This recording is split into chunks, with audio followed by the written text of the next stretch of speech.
मैं कार्यक्रम की अध्यक्षता कर रहे माननीय प्रोफेसर मिश्र जी से अनुमति चाहूंगा कि हम कार्यक्रम शुरू करें। शुरू करें। जी, बहुत बहुत धन्यवाद मान्यवर। जैसा कि आप सभी जानते हैं कि हिंदी पत्रकारिता के 200वें वर्ष के सुअवसर पर 30 मई 2025 से 30 मई 2026 तक मनाए जा रहे अंतर्राष्ट्रीय हिंदी पत्रकारिता वर्ष 2025-26 के अंतर्गत आज हम लोग जुड़े हैं अंतर्राष्ट्रीय हिंदी पत्रकारिता माह के कार्यक्रमों की श्रृंखला में एक और कार्यक्रम के अंतर्गत, जिसमें हम बातचीत करेंगे आज के हमारे विषय विशेषज्ञ से, और विषय रहेगा यूके में हिंदी। इसके विविध आयामों पर हम माननीय तेजेंद्र शर्मा एमबी जी से संवाद करेंगे।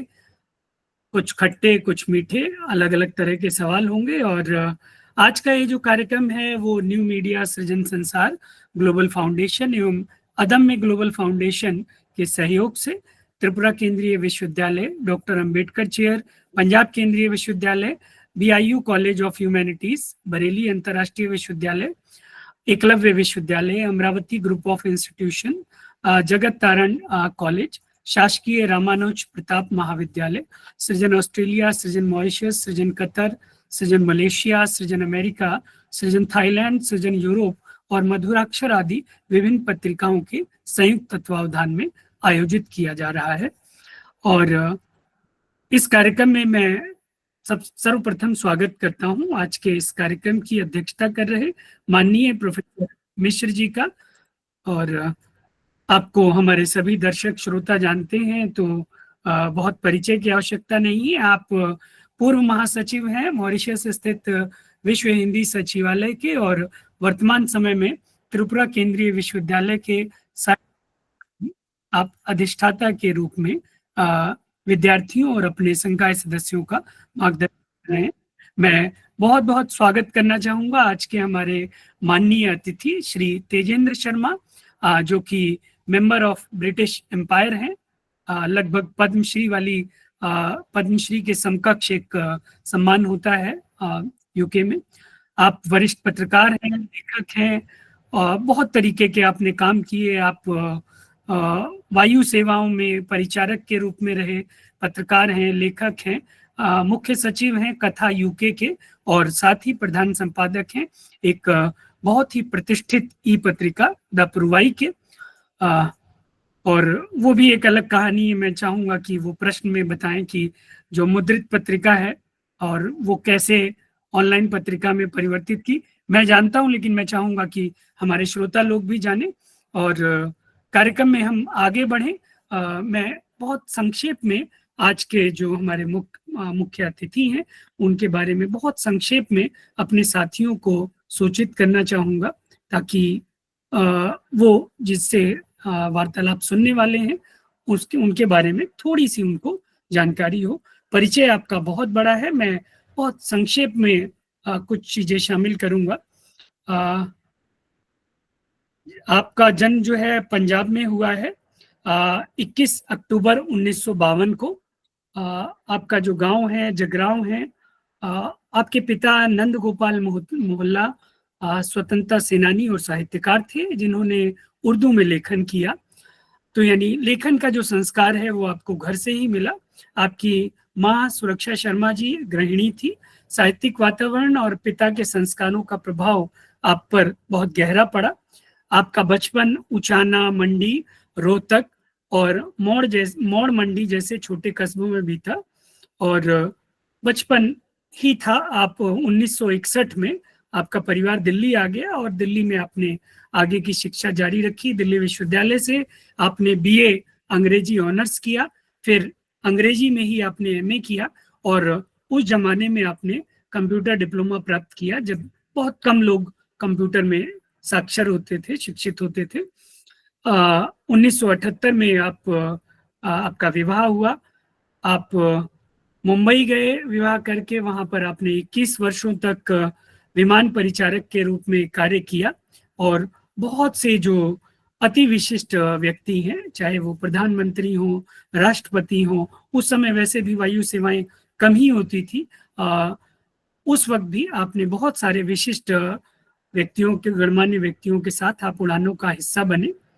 और आ, आपकी धर्मपत्नी जी के निधन के पश्चात आप 1998 में लंदन चले गए। वहां आपने बीबीसी वर्ल्ड सर्विस में रेडियो के उद्घोषक के रूप में कार्य किया, और बहुत सारे जो भाषिक, साहित्यिक और सांस्कृतिक गतिविधियां हैं उनमें आपकी संलग्नता निरंतर तब से अब तक बनी हुई है। और मैं अभी कुछ दिन पहले एक पोस्ट पढ़ रहा था, आपने पूछा भी कि क्या मुझे रिटायरमेंट ले लेनी चाहिए, और मेरा तो निवेदन यही रहेगा कि आप शतायु तक रिटायरमेंट ना ले, आप सक्रिय रहें। और रिटायरमेंट का अर्थ केवल सेवा से नहीं है, आप जहां भी रहेंगे आप सक्रिय रहेंगे, ऐसा हम मानते हैं। बातें बहुत सी हैं, लेकिन मैं ये चाहूंगा कि बाकी जो परिचय है आज के माननीय अतिथि से, हम विभिन्न प्रश्नों सा, छोटे मोटे जो प्रश्न हैं उनके माध्यम से बाकी आपको जानेंगे। मैं चाहूंगा कि हम कार्यक्रम को आगे बढ़ाएं। इससे पहले आज के इस कार्यक्रम की अध्यक्षता कर रहे माननीय प्रोफेसर मिश्र जी अपने आशीर्वचनों के साथ इस कार्यक्रम का शुभारंभ करें। माननीय प्रोफेसर मिश्र जी।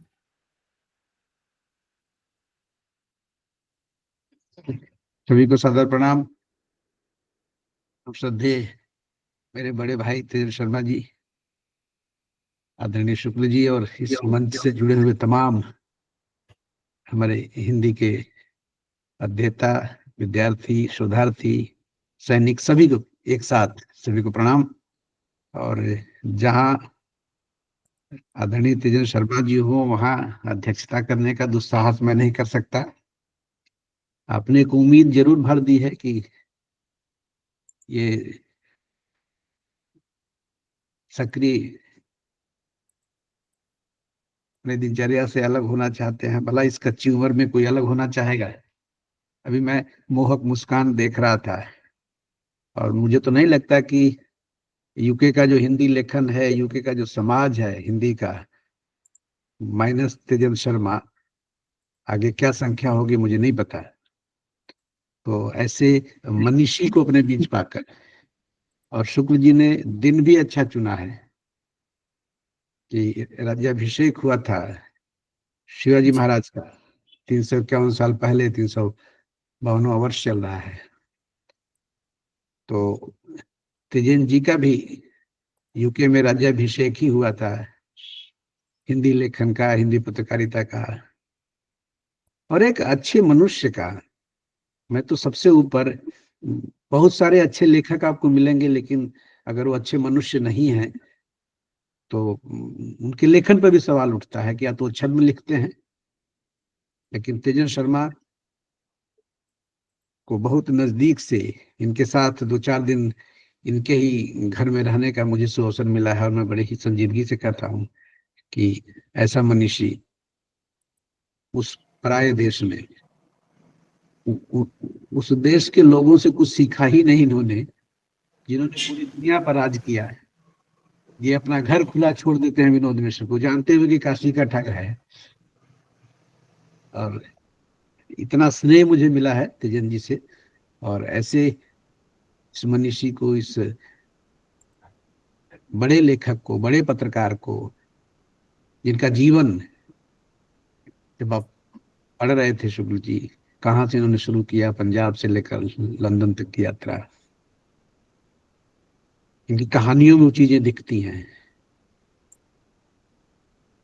आज की बदली परिस्थिति में पूरी दुनिया में जब जमीन सिकुड़ रही हो, और उस तब तेजन शर्मा लिख रहे हो कब्र का मुनाफा, तमाम कई कहानियां हैं जो गुदगुदाती भी हैं, सोचने के लिए मजबूर भी करती हैं। कुछ ऐसा लिखा इन्होंने जो शायद किसी ने नहीं लिखा। हो सकता है आकाश वृत्ति करते समय ये भाव आया हो। ऐसे तेजन जी को अपने बीच पाकर आज का कार्यक्रम निश्चित रूप से, और अंतर्राष्ट्रीय हिंदी पत्रकारिता का महीना भी है जो हम लोग मना रहे हैं, ऐसे में सुदूर टेम्स नदी के किनारे एक बैठा हुआ मनीषी पत्रकार, जो वहां बैठ के पुरवाई निकालता है।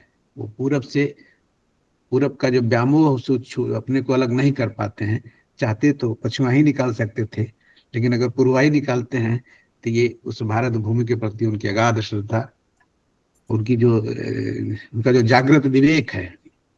और अगर रचनाकार में विवेक नहीं है तो उसकी रचना धर्मिता पर भी प्रश्न उठता है। तो ऐसा जागृत विवेक वाला व्यक्ति, रचनाकार, साहित्यकार, पत्रकार और इन सब से हटकर एक मुकम्मल इंसान जिसका नाम तेजन शर्मा है। तो मैं आज इससे अधिक कुछ बोलने की स्थिति में, सिर्फ भाई साहब को सुनूंगा और बिल्कुल मैं नजदीक से महसूस कर रहा हूँ उनको, उनके साथ बिताए उन क्षणों को भी, पलों को भी। और जब हर साल ये लगाते हैं भाभी जी के स्मरण में कुछ, तो मन एकदम अंदर तक, जबकि पश्चिम में बैठ के व्यक्ति नहीं इस तरह का सोचता है, लेकिन अगर ये सोचते हैं तो ये भी इनकी प्रतिबद्धता है अपने उस दाम्पत्य जीवन के प्रति जो कुछ वर्षों का था, लेकिन इनके मन में क्या, जब हर वर्ष लगाते हैं तो हम सब बिल्कुल एकदम चैतन्य हो जाते हो। ऐसा भी हुआ होगा। इन्हीं शब्दों के साथ भाई साहब का सम्मान करते हुए आदर के साथ अपनी वाणी को विराम देता हूँ। सादर प्रणाम सभी को। शुक्र जी, आगे का मंच आपका।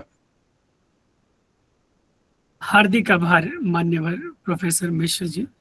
जैसा कि आपने जिक्र किया कि आपके मार्गदर्शन में आज छत्रपति शिवाजी महाराज की जो सत्ता ग्रहण करने की या राज्याभिषेक की तिथि थी, उसके 182 वर्ष में हम प्रवेश कर रहे हैं। और मैं जो देख पा रहा हूँ, मेरी जो छोटी सी समझ है वो ये कि महाराज शिवाजी जी छत्रपति, उन्होंने अपने आप को माना, छाया दी अपनी प्रजा के ऊपर, सभी संकटों के ऊपर वो छाया बन के रहे। ठीक इसी तरीके से न सिर्फ ब्रिटेन में, यूके में, बल्कि विश्व के सभी साहित्यकारों के लिए माननीय तेजेंद्र शर्मा जी साहित्य के एक छत्रपति के रूप में कार्य कर रहे हैं। मुझे याद है कि कई वर्षों से मेरी भी कुछ कविताएं जो हैं, मेरा कोई उनसे सीधा परिचय नहीं रहा पहले, मेरी भी कई कविताओं का प्रकाशन माननीय तेजेंद्र शर्मा जी की पत्रिका में हुआ। और उस पत्रिका के जो मुद्रित से ऑनलाइन आने की कहानी है वो भी मैंने पढ़ी। उस पर मैं उस पर भी प्रश्न करूंगा। उससे पहले मैं ये चाहूँगा कि हमारे जो दर्शक हैं, श्रोता हैं, जो हमारे साथ सीधे इस कार्यक्रम में लाइव जुड़े हैं या इस कार्यक्रम को बाद में रिकॉर्डिंग के रूप में देख रहे हैं, मैं चाहूँगा कि आज का जो महत्व है, आज का जो दिन है, उसके बारे में थोड़ा सा हम लोग बहुत संक्षेप में जाने।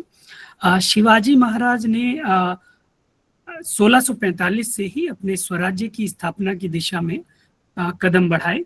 उन्होंने बीजापुर और मुगल साम्राज्य के खिलाफ संघर्ष करते हुए कई किलों पर अधिकार किया और एक स्वतंत्र मराठा राज्य की नींव रखी। 1670 तक उन्होंने उन सभी क्षेत्रों पर पुनः अधिकार प्राप्त कर लिया था जिन्हें पुरंदर की संधि के तहत मुगलों को सौंपना पड़ा था। शिवाजी महाराज के राज्याभिषेक की योजना कई महीनों पहले से बनाई गई थी। उन्होंने धार्मिक अनुष्ठानों के माध्यम से स्वयं को शुद्ध किया, जिसमें प्रायश्चित, जनेऊ धारण और 2 रानियों के साथ पुनः विवाह शामिल था। उन्होंने भवानी माता के दर्शन के लिए प्रतापगढ़ किले पर जाकर 1.25 मन सोने की छतरी अर्पित की। शिवाजी महाराज के राज्याभिषेक में एक सबसे बड़ी बाधा यह थी कि स्थानीय ब्राह्मणों ने उन्हें क्षत्रिय न मानते हुए राज्याभिषेक करने से इनकार भी किया। इस समस्या के समाधान के लिए उनके सचिव बालाजी आव जी ने काशी से प्रसिद्ध विद्वान गागा भट्ट जी को आमंत्रित किया और काशी से ही हमारे बीच मार्गदर्शन कर रहे हैं प्रोफेसर मिश्र जी। गागा भट्ट जी ने शिवाजी के मेवाड़ से के सिसोदिया वंश से संबंध के प्रमाणों को स्वीकार करते हुए राज्याभिषेक संपन्न करवाया और वो तिथि थी 6 जून 1674 की। रायगढ़ किले में भव्य समारोह का आयोजन किया गया और उनको छत्रपति की उपाधि भी दी गई। बस इन्हीं बातों के साथ मैं आज का जो कार्यक्रम है उस पर आगे बढ़ूंगा। बातें बहुत सी हैं छत्रपति शिवाजी के बारे में, हम महीनों बात करें तो शायद कम पड़ जाएगा।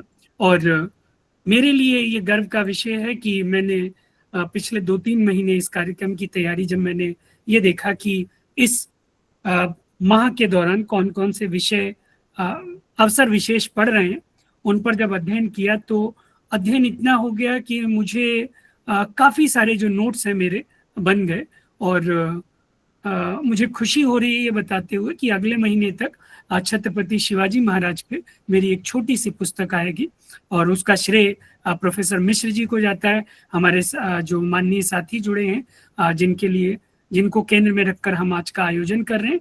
तो मैं पुनः इन्हीं बातों के साथ स्वागत करता हूं हमारे साहित्य के छत्रपति, यूके में हिंदी की, साहित्य की, भाषा की, संस्कृति की ध्वजा को लहरा रहे हैं, माननीय तेजेंद्र शर्मा जी। बहुत बहुत स्वागत है आपका। और मैं चाहूंगा कि प्रश्नों से पहले आप अपनी बात रखें, फिर हम संवाद पर आएंगे। माननीय तेजेंद्र शर्मा जी।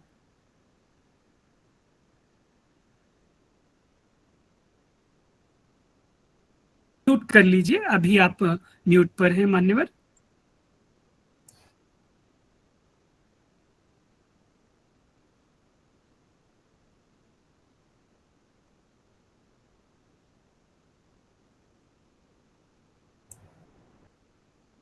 अभी अनम्यूट नहीं हुआ।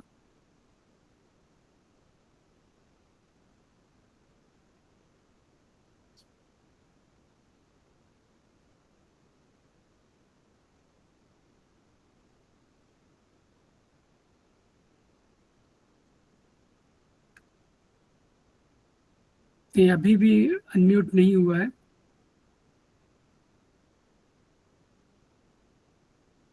माइक बना होगा, आप तो खैर नियमित रूप से जुड़ते हैं। माइक बना होगा एक, और उस पर क्रॉस लगा होगा एक सिंगल। अभी भी आवाज नहीं आ रही, अभी अनम्यूट नहीं हुए आप। फिर से जुड़ने के लिए कहिए। जी, कोई बात नहीं, हम प्रतीक्षा करते हैं। कई बार हो जाता है, स्क्रीन हैंग हो जाती है। अभी भी अनम्यूट नहीं हुए मान्यवर आप। फिर से जुड़ने के लिए कहिए। हाँ, ऐसा भी कर सकते हैं कि अगर एक बार छोड़ के मेरी बैठक को दोबारा जुड़ें, कई बार हैंग हो जाती है डिवाइस। आवाज नहीं आ रही मान्यवर आपकी, अभी भी म्यूट पर हैं आप। ऐसा कर सकते हैं कि बैठक को एक बार छोड़ के फिर से प्रवेश करें, तो शायद ये समस्या नहीं हो जाता है, कई बार हमारी भी स्क्रीन हैंग हो जाती है। आवाज की भी आवाज गुम हो गई क्योंकि तेजेंद्र है सामने। जी जी।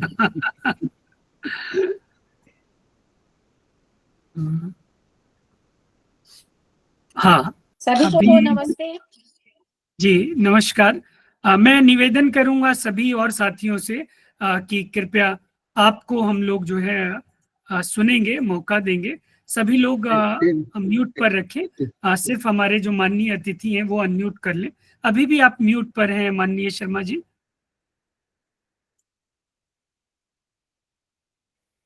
अब ठीक है? अब ठीक हाँ, हुआ। अब ठीक है। और आप अपनी बात रखें, मैं स्वागत कर लूं। हमारे कुछ साथी जुड़े हैं मॉरिशस से, कल्पना लाल जी, डॉक्टर दुकन जी। जी ये बता देता हूँ कि हमारा जो समय है बहुत अच्छा है, तो जी, आप प्रश्न पूछिए, उसमें मेरी अपनी बात होती चली जाएगी। ठीक ठीक ठीक है मान्यवर। हम सीधे प्रश्नों पर आते हैं, और पहले हमारे जो है जो प्रश्न होंगे वो उनका उत्तर आप विस्तार से बता सकते हैं, और उसके बाद हम एक छोटा सा राउंड, रैपिड फायर राउंड करेंगे। सबसे पहले तो शर्मा जी, हम ये जानना चाहेंगे कि आप हमें अपनी जो हिंदी लेखन की यात्रा है उसकी शुरुआत, और वो शुरुआत किस वजह से हुई, उसके लिए जो प्रेरणा के कारक रहे वो कौन से थे। तो यहाँ से हम अपनी बात शुरू करना चाहेंगे। देखिए शैलेश भाई, मैं दरअसल पढ़ाई लिखाई मेरी अंग्रेजी में हुई, जी और शुरुआती लेखन भी अंग्रेजी में हुआ। जी मैं हिंदी ना तो पढ़ता था, ना हिंदी वाले किसी सर्कल में था,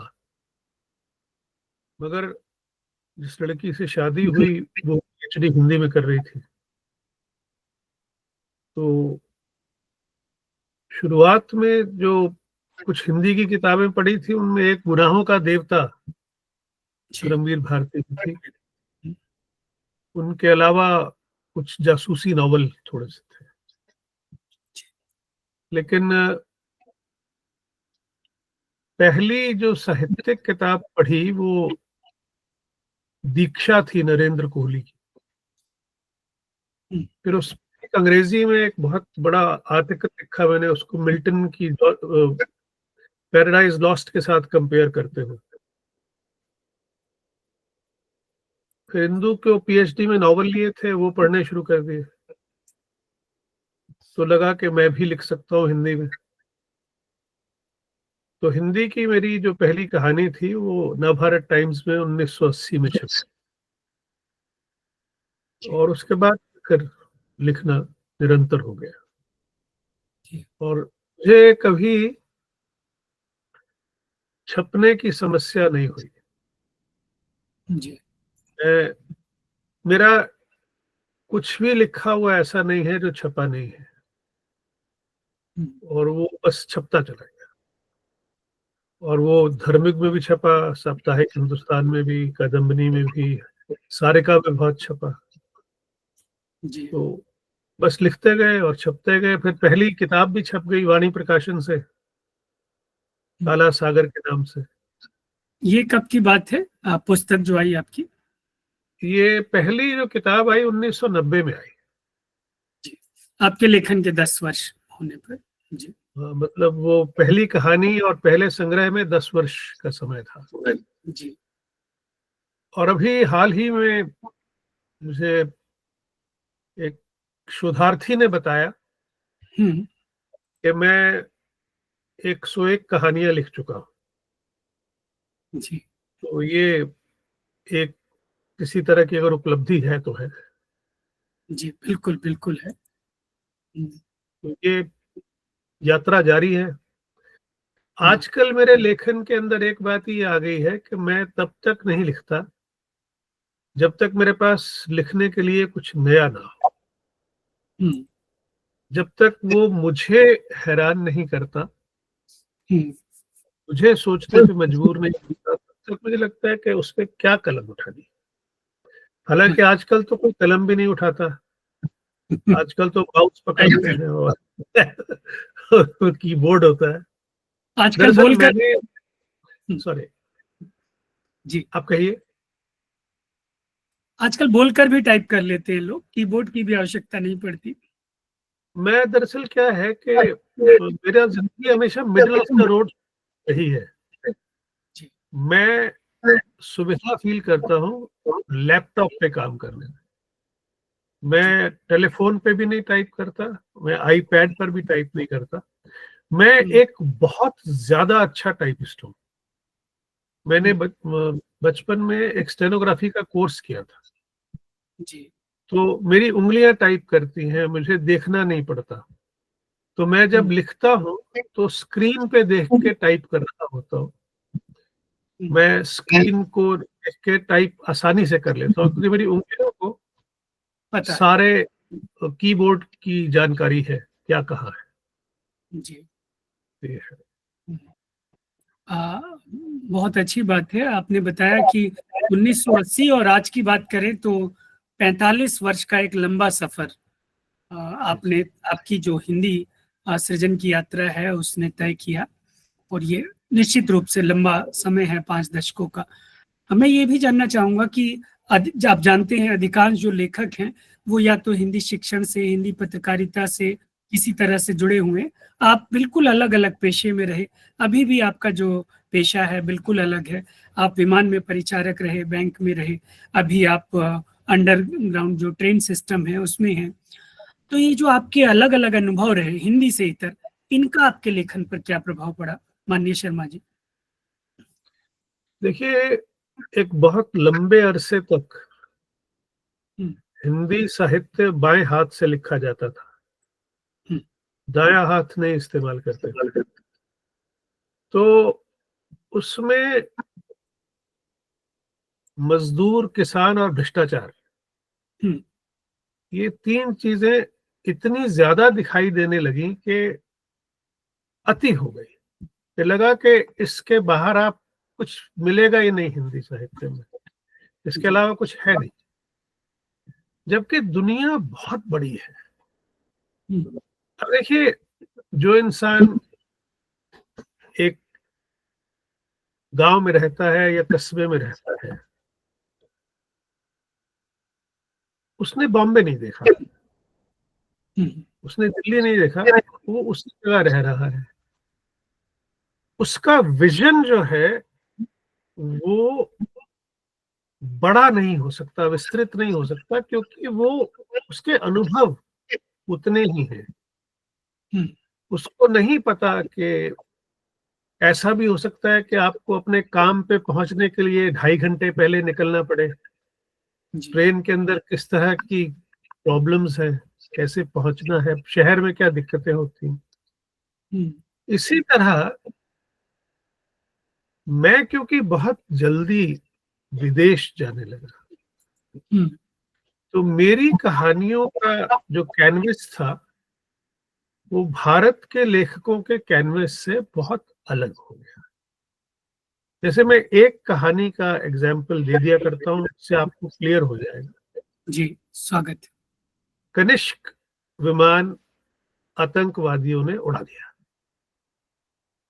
वो कनाडा से फ्लाइट चली थी, इंग्लैंड के पास, आयरलैंड के पास कॉर्क एक जगह है जहां पे वो उड़ गया और वो समुद्र में चला गया। अब भारतवासियों के लिए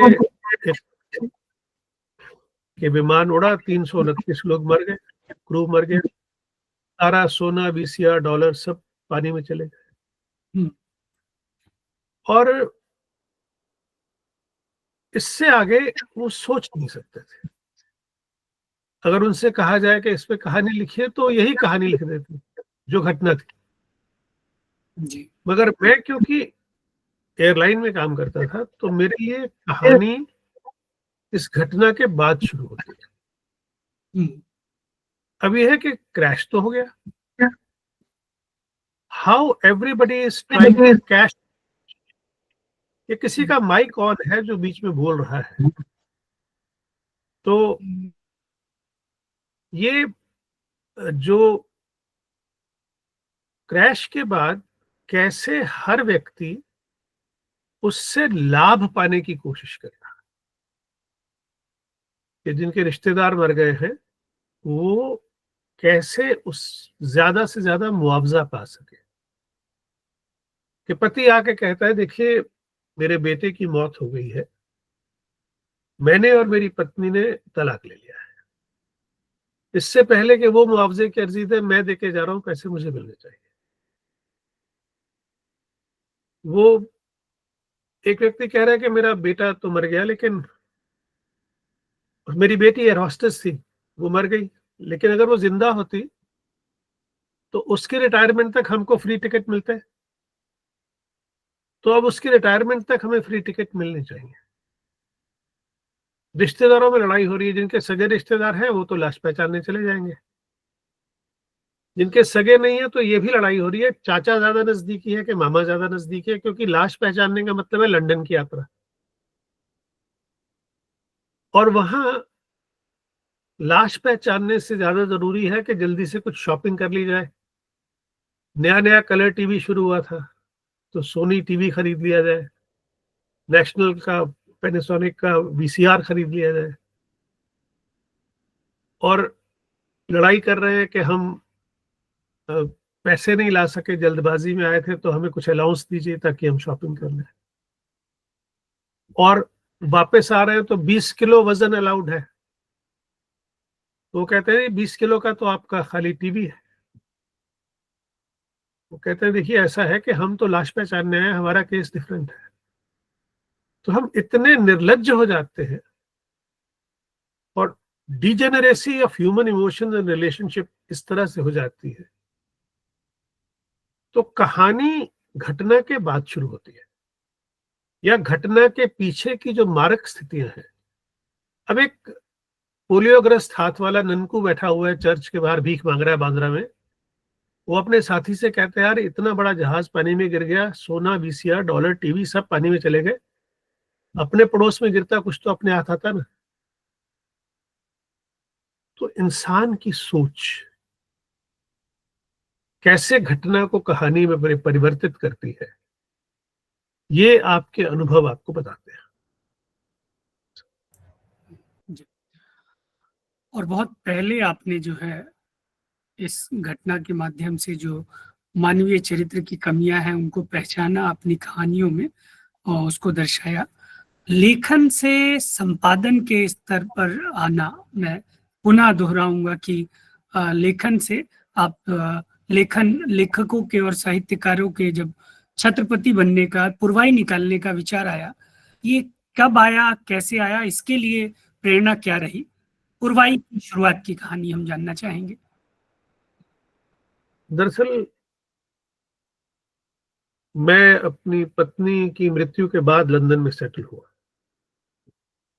पत्नी की कैंसर से मृत्यु हो गई थी, बच्चे छोटे थे, तो मैं बेटी और बेटे को लेके लंदन आ गया। तो यहाँ भी एक छोटा सा साहित्यिक माहौल था, लोगों से मिले, बातचीत हुई। तो यहाँ एक त्रैमासिक पत्रिका पुरवाई निकला करती थी, जो पद्मेश गुप्त संपादित किया करते थे। मैंने जब पत्रिका निकालने की सोची तो पद्मेश ने लगभग उसी समय पत्रिका बंद करने की सोची। तो मुझे ये लगा कि इतना सुंदर नाम है, चाहे अनियमित छपती थी, कैसी भी थी, नाम तो था और पहचान तो थी ब्रिटेन की। तो मैं इस परंपरा को मरने क्यों दूं, मैं इस परंपरा को जिंदा रखूंगा। तो मैंने उस पत्रिका को अपने इमेजिनेशन के हिसाब से नया स्वरूप दिया और मैंने एक साहित्यिक पत्रिका में एक सिनेमा विशेषांक निकाला, जिसपे महेश भट्ट का इंटरव्यू किया हमने और वो बहुत पॉपुलर हुआ था वो इंटरव्यू। तो एक हमने कमलेश्वर जी की मृत्यु पे एक कमलेश्वर विशेषांक निकाला था।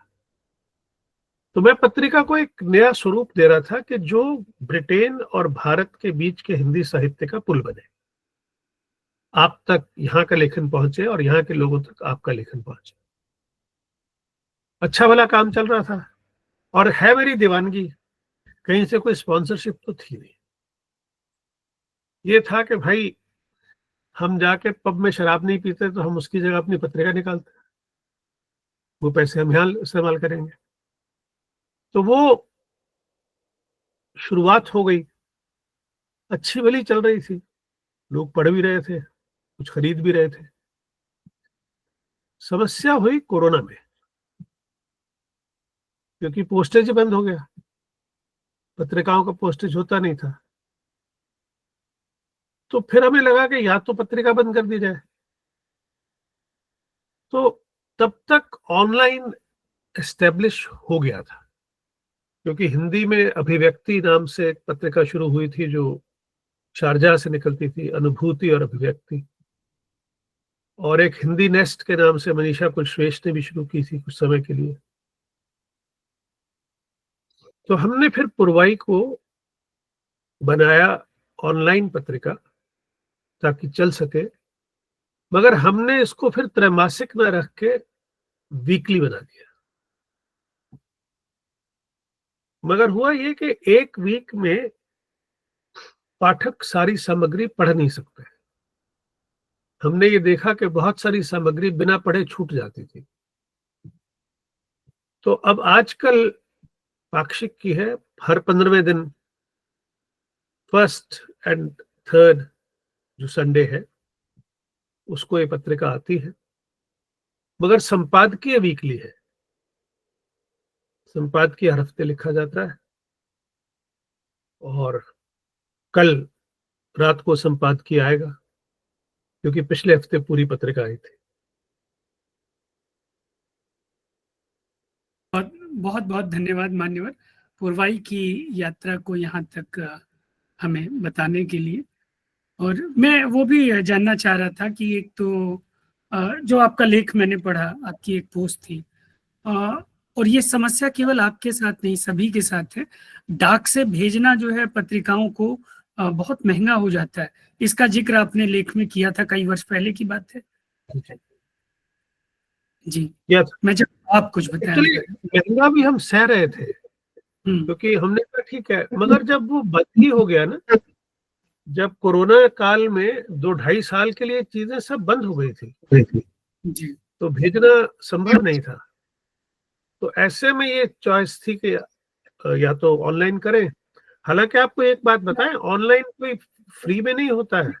नहीं, बिल्कुल नहीं। और ऑनलाइन का भी काफी खर्चा हो जाता है। लेकिन ये है कि भाई, इसीलिए तो पूछता हूँ मैं, रिटायरमेंट लूं या ना लूं। रिटायरमेंट ले लूंगा तो पत्रिका कैसे छपेगी? तो इसलिए रिटायरमेंट मैं नहीं ले रहा और बाकायदा जुटा हुआ हूँ। नहीं, हम सब जो हैं, बहुत सारे जो लेखक हैं, उनकी बहुत इच्छा रहती है कि उसमें छपें, और इसलिए हम लोग अपने लोभ की वजह से कहेंगे कि आप सेवानिवृत्ति ना लें। अब मैं अपनी जो अगली जिज्ञासा है, या हमारे पाठकों की जो अगली जिज्ञासा है, मैं ये जानना चाहूंगा कि एक लंबा समय 1998 से लेकर अभी तक करीब 27 वर्ष आपको हो गए यूके में, तो वहां पर हिंदी के प्रचार प्रसार में या प्रचार प्रसार की जो स्थिति है उसको आप किस तरह से देखते हैं, उसके पहले भी और अभी, मतलब सब पूरा समग्र दृष्टि से? देखिए, पता नहीं आपको याद है कि नहीं, आपके समय में था या नहीं। जब हम छोटे थे तो एक सोवियत लैंड नाम की पत्रिका आया करती थी। नहीं, बड़े चमकीले पन्नों पे होती थी, महंगी सी लगती थी। यानी कि सोवियत रूस ने ये तय कर लिया था कि अपनी विचारधारा, अपने देश की संस्कृति, अपने देश का साहित्य वो उसके माध्यम से पूरी दुनिया तक पहुंचाएंगे। भारत की समस्या ये है कि भारत हिंदी को लेकर ना तो कोई देश में नीति है और ना ही कोई विदेश के लिए नीति। बहुत हैप हैजर्ड है कि जैसे ये कह देना कि साहब हिंदी तब तक राजभाषा बनी रहेगी जब तक सक्षम नहीं हो जाती, तो तब तक अंग्रेजी भी काम करेगी। अब इसका मतलब है कि आप हिंदी को कभी राजभाषा बनाना चाहते नहीं। ये अगर हिंदी को बनाया है तो लागू करिए, खत्म कहानी, फिनिश। लेकिन वो हुआ नहीं और वो आज तक नहीं हो पाया। और अनेकता में एकता जो है ना, वो सुनने में बड़ी अच्छी लगती है। एक बात याद रखिएगा, discipline can not be requested, discipline has to be forced, क्योंकि डिसिप्लिन एक बहुत अननेचुरल प्रक्रिया है। कौन कमबख्त चाहता है कि सुबह 3:30 बजे उठ के ठंडे पानी से नहा के 5 बजे काम पे पहुंच जाए? नहीं दिल करता।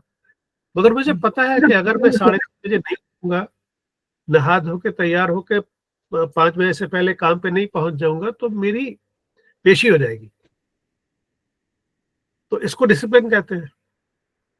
तो अगर वो ये कहे कि तेजेंद्र जी आप 5 बजे तक काम पे आ जाया करिए, आप नहीं आएंगे तो यात्रियों को बड़ी मुश्किल होगी, आप समझने की कोशिश करिए, मैं कभी नहीं समझूंगा और कभी टाइम पे नहीं आऊंगा।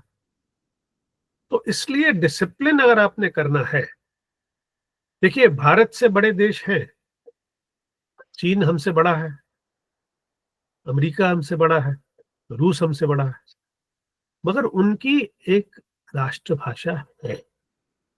वैरायटी वहां भी है, अलग अलग भाषाएं वहां भी थी, मगर एक नेशनल लैंग्वेज थी, क्योंकि उन लोगों में वो भावना थी कि हमें एक भाषा बनानी है। और उस वजह से उनके यहाँ राजभाषा राष्ट्रभाषा दोनों हो गई। हमारे यहाँ ना तो राजभाषा बन पाई ना तो राष्ट्रभाषा बन पाई। अब बात है लंदन की या ब्रिटेन की या और देशों की। अब सोचिए, जहां आलू प्याज हम अंग्रेजी में खरीदते हैं, वहां हिंदी हम क्यों पढ़ें? सवाल बनता है ना। तो हमेशा ये कहा जाता था 60s में, 70s में, 80s में, 90s में कि बच्चों हिंदी पढ़ लो, कल को भारत जाओगे तो अपनी दादी नानी से बात करोगे तो हिंदी में बात करेगी। मगर एक इस बीच बड़ी कमाल की चीज हो गई कि अब जो दादी नानी है उनको अंग्रेजी आती है। पहले दादी नानी को अंग्रेजी नहीं आती थी, दादी नानी को भी अंग्रेजी आती है। तो यहाँ के बच्चे जब भारत जाके बातचीत करते हैं तो ये हिंदी बोलने की कोशिश करते हैं और वहां के बच्चे अंग्रेजी में जवाब देते हैं। तो समस्या ये है कि हम यहाँ हिंदी को सिनेमा और टीवी के प्रोग्राम्स की वजह से एक बोली की तरह तो एस्टेब्लिश करने की कोशिश कर सकते हैं, मगर साहित्यिक भाषा की तरह आपको एक बात बताएं कि इतनी हिंदी की बड़ी संस्थाएं हैं, आज तक जब हम बात कर रहे हैं teaching Hindi as a foreign language का एक स्टैंडर्ड सिलेबस नहीं बना है, क्योंकि हर आदमी को तो अंग्रेजी नहीं आती ना। अब एक फ्रेंच ने हिंदी सीखनी है, एक जर्मन ने हिंदी सीखनी है, एक जापानीज ने हिंदी सीखनी है। तो अगर हमारे पास एक सिलेबस होगा teaching Hindi as a foreign language तो वो सभी भाषाओं पे लागू हो सकता है। अच्छा, हर विदेश की लैंग्वेज के, विदेश के कल्चर के कुछ अपने ऐसे शब्द होते हैं, कुछ ऐसी चीजें होती हैं जिनको इस्तेमाल करके पढ़ाया जाता है। हमारे यहाँ कागज पे बहुत काम होता है, विदेशों में 161 यूनिवर्सिटीज में हिंदी पढ़ाई जाती है। क्या 161 विद्यार्थी हैं? ये कोई नहीं बताता। तो ये समस्या तभी हल हो सकती है जब हम लोग तो दीवानों की तरह काम कर रहे हैं, लेकिन हमारी समस्या ये है कि हमारी जो ऑडियंस है वो निरंतर फर्स्ट जनरेशन इमिग्रेंट्स हैं जो भारत से लगातार आ रहे हैं या यहाँ आके रह रहे हैं। फर्स्ट जनरेशन इमिग्रेंट्स वो तो हमारे पाठक हैं, लेकिन जिनका जन्म यहाँ हुआ है, जिनकी सारी पढ़ाई यहाँ हुई है, वो हमारे पाठक नहीं है। उनके पास हम अनुवाद के जरिए पहुंचते हैं। तो ये बहुत जरूरी है कि अंतरराष्ट्रीय स्तर पर एक ऐसी नीति बनाई जाए कि कैसे हमें हिंदी को स्थापित करना है। और वो आप कैसे कर सकते हैं? सवाल पहला ये होगा कि भाई जब हिंदी भारतीय संसद की पहली भाषा नहीं है तो आगे बात करने की क्या जरूरत है? तो जो हो रहा है उससे खुश रहिए।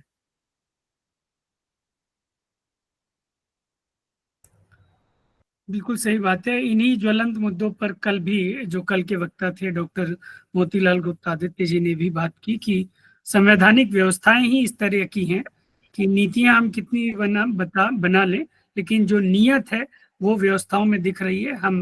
हमारी व्यवस्था नहीं चाहती कि हिंदी राजभाषा बने या राष्ट्रभाषा बने। एक और इसी से जुड़ा हुआ प्रश्न जो है वो ये कि यूके में या जो भी आपका पाठक वर्ग है उनकी रुचियों को लेकर आपका क्या अनुभव रहा? क्योंकि 45 वर्ष बहुत होता है और 27 वर्ष उसमें से यूके में आपके। सर, एक छोटी सी समस्या जो दिखाई देती है वो है पढ़ने की कमी। हम लोग पढ़ते कम हैं और क्योंकि कम पढ़ते हैं इसलिए लेखन में भी वो कमजोरी दिखाई दे जाती है। अगर आपने पढ़ रखा है मास्टर्स को, चाहे वो अंग्रेजी के हो, चाहे हिंदी के हो, चाहे कहीं के हो, अगर मास्टर्स को आपने पढ़ा हुआ है तो वो आपके शब्दों के, आपके थॉट प्रोसेस में, कैरेक्टराइजेशन वो आ जाएंगे। और अब जैसे मैं डिकेंस को पढ़ा, डिकेंस का क्या खासियत है कि वो इंस्टॉलमेंट्स में लिखते थे अपना उपन्यास, तो हर बार ऐसी जगह छोड़ते थे ताकि अगले इंस्टॉलमेंट पढ़ने के लिए पाठक की रुचि जागी रहे, वो सोचे अच्छा इसके बाद क्या होगा। तो ये चीज मैंने डिकन से सीखी कि आपकी कहानी जो है इतनी इंटरेस्टिंग रहे कि पाठक को हर पेज के बाद लगे कि यार अब क्या होगा, अब क्या होगा, अब क्या होगा, वो अंदाजा लगाता रहे। और जब कभी वो सक्सेसफुल हो जाए तो खुश भी हो, और जब वो ना सक्सेसफुल हो तो ज्यादा खुश हो, क्योंकि कहानी ने उसको वो ट्विस्ट दिया जिसकी वो एक्सपेक्ट नहीं कर रहा था। तो वो उसको ज्यादा खुशी देती है कि आज एक ऐसी रचना पढ़ी गई जिसको मैं पहले से प्री जज नहीं कर पाया। इसके लिए बहुत जरूरी है कि आप देखिए, अगर मैंने कफन नहीं पढ़ी होती तो मैं कफन से आगे की कहानी कैसे लिखता। कफन से आगे की कहानी लिखने के लिए मुझे कफन पढ़ना जरूरी है ना। तो अब जब मैं कफन के बाद कब्र का मुनाफा लिखता हूं तो प्रेमचंद कब्र का मुनाफा नहीं लिख सकते, क्योंकि प्रेमचंद के जमाने में वो हो नहीं सकता था जो मेरे जमाने में इंग्लैंड में हो रहा है। तो वो कफन की बात है और ये कब्र की बात है, जगह तो एक ही है। तो ये जरूरी है कि अच्छा पढ़े, और जब अच्छा पढ़े उसके बाद लोगों के साथ बैठ के उस अच्छे लिखे हुए पे बातचीत करें। तो इंटेलेक्चुअल एक्सरसाइज जो है वो किसी भी लेखक के लिए बहुत, अगर आप इंटेलेक्चुअली अलर्ट नहीं है, बातचीत नहीं कर रहे हैं साहित्य पर। अब जैसे एक बहुत खूबसूरत नाटक था इटालियन में, लुइजी पिरांडेलो एक राइटर है, 6 characters in search of an author. एक सौतेले पिता के साथ ये होता है, वो अपनी सौतेली बेटी के साथ सेक्स कर लेता है, उसे पता नहीं कि ये मेरी सौतेली बेटी है। अब परिवार में टोटल 6 लोग हैं। अब वो एक राइटर ढूंढ रहे हैं और पिता कह रहा है ये मेरी ट्रेजेडी है कि मेरे से ऐसा हो गया। लड़की कहती है ये मेरी ट्रेजेडी है कि मेरे ही सौतेले ने किया। माँ कहती है ये मेरी ट्रेजेडी है कि मेरा पति मेरी बेटी के साथ है। तो वो सारे कैरेक्टर्स ऑथर ढूंढ रहे हैं और उसको कह रहे हैं कि तुम इसे हमारे पॉइंट ऑफ व्यू से लिखो, ये हमारी ट्रेजेडी है। तो सोचिए, आज से 200 साल पहले वो आदमी इस तरह की बात सोचता था। तो अगर हमने उसको नहीं पढ़ा होगा तो हम इस तरह की चीज आगे नहीं सोच सकते। तो ये बहुत जरूरी है कि हम अच्छा साहित्य, चाहे वो किसी भी भाषा का हो, पढ़ें, ताकि हम अपने साहित्य को उससे आगे का साहित्य बना सकें।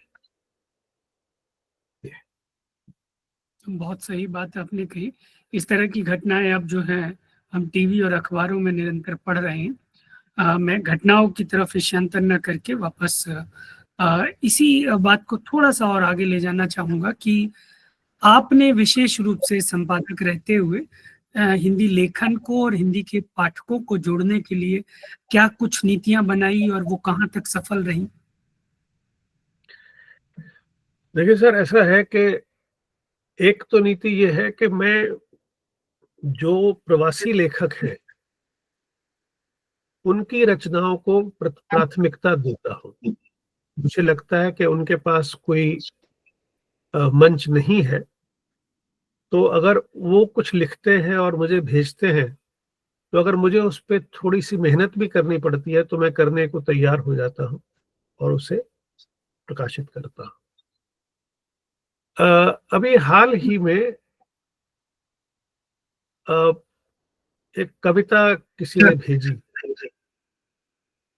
तो मैंने उनको लिख के भेजा। मैंने कहा देखिए, कविता में सब कुछ ठीक है, मगर जिस बेल का आप जिक्र कर रही हैं वो बेल दूसरे पेड़ों और पौधों का रक्त पी के जिंदा रहती है, वो उनके इर्द गिर्द लिपट जाती है, तो वो एक पॉजिटिव सिंबल नहीं हो सकता। वो दूसरे का शोषण करने वाला सिंबल तो हो सकती है, उस पे दया नहीं आ सकती। तो आपने पता नहीं किस एंगल से उसको सिंपैथी दी है। तो मैं चीजों को पढ़ता हूं और मेरी टीम जो है वो मेरा साथ देती है। कई बार मैं मिस कर जाता हूं तो वो मुझे बताती है कि भाई ये इसमें हमने ये चीज देखी है। मैंने जब कहानी पहली दी थी धर्मयुग में, तो भारती जी का एक लंबा सा पत्र आया था। तो मैं भूल नहीं सकता कि भारती जी ने एक नए लेखक को पत्र लिखा था कि कहानी का थीम अच्छा है, आप इस पे ये काम करिए, ये काम करिए।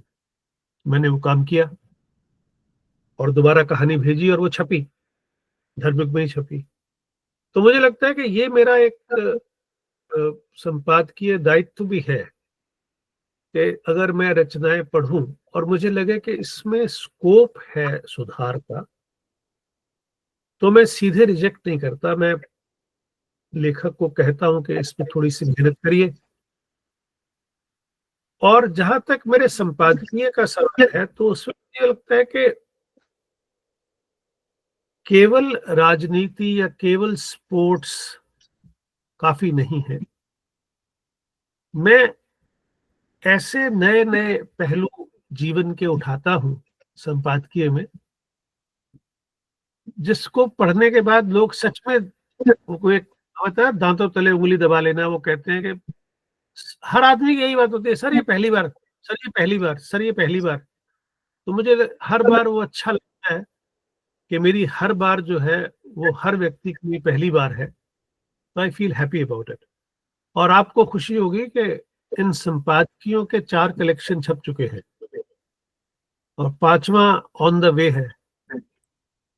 तो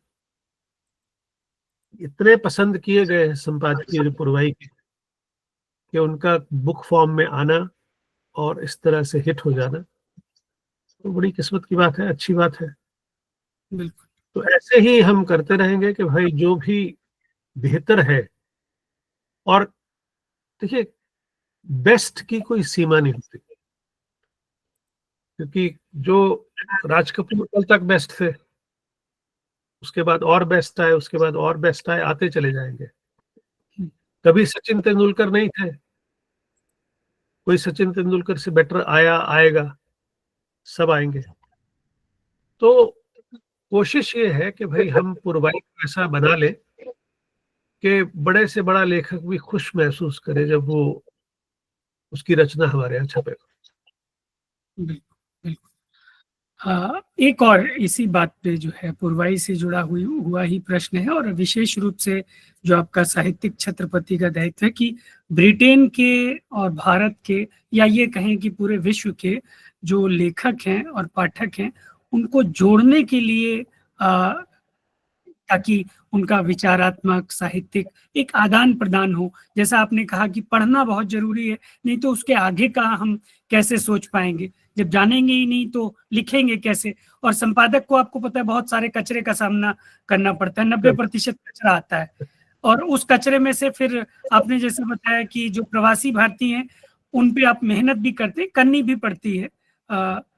तो मैं उसी आदान प्रदान के पक्ष पर जानना चाहता हूँ कि जो पूरे विश्व के हिंदी लेखक हैं, पुरवाई के स्तर पर या आपके स्तर पर क्या ऐसी कोशिशें हैं कि उनके बीच में आदान प्रदान वैचारिक, साहित्यिक और हर तरीके से हो? देखिए,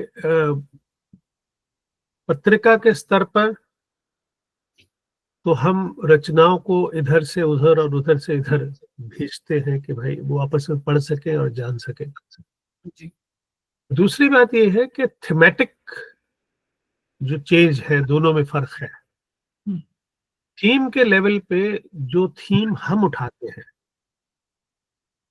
वो भारत के लोगों के लिए संभव नहीं है, क्योंकि हम एक अलग जीवन जीते हैं यहाँ पे, वो वहाँ एक अलग जीवन जीते हैं।